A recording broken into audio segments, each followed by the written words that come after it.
Creating a study requires in-depth knowledge about your chosen topic. Therefore, you researchers must provide a well-written review of literature. Hi, I'm Sir Raymart. In this video, let's find out on how to construct a better RRL.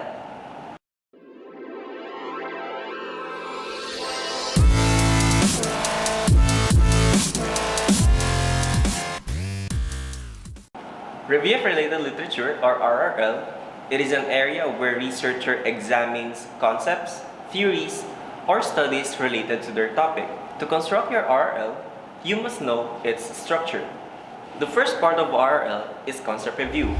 In this part, you are examining various literature about your main ideas, variables, or your important terms. After that, let's now proceed with the second part, and that is the study review. In study review, you are scrutinizing different existing researches and you will now determine their similarities and differences based on their results. On the third part, which is the theory review.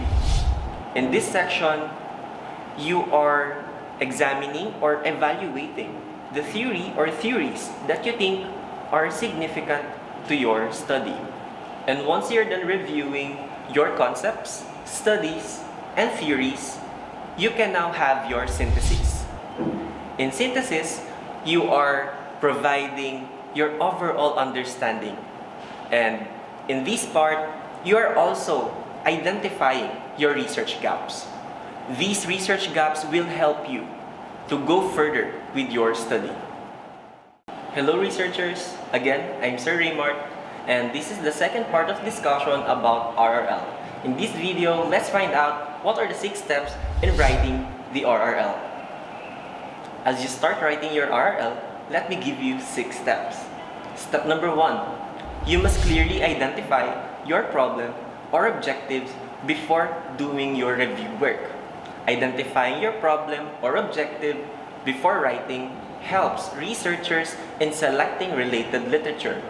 For example, your objective is to review and analyze current researches about academic stress. Once you have framed your objectives, you can now proceed to step 2. In this step, you must provide specific standards or criteria in order to determine which from all related literature are included or excluded for your review.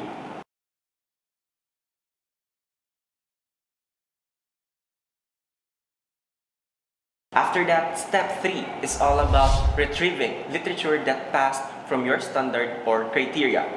While searching for eligible literature, you may use some search strategies. For instance, using some keywords or specific terms while doing this.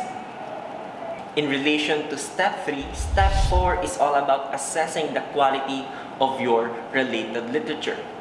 Example, you may remove all articles that are poorly written or published. After you have examined all related literature, you can now proceed to step 5. Step 5 is about summarizing each related literature. In summarizing, do not forget to cite your sources.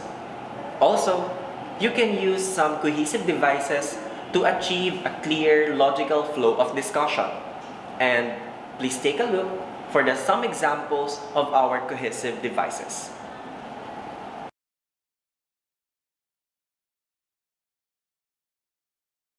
For the last and final step, you will now synthesize all related literature.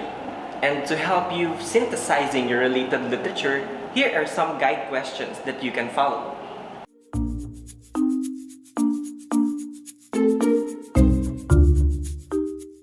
Having these steps will help you researchers in providing an organized writing of RRL. And that is all in this video. Again, this is Sir Raymart, and we believe that in UCC's research department, we provide excellence, service, and integrity.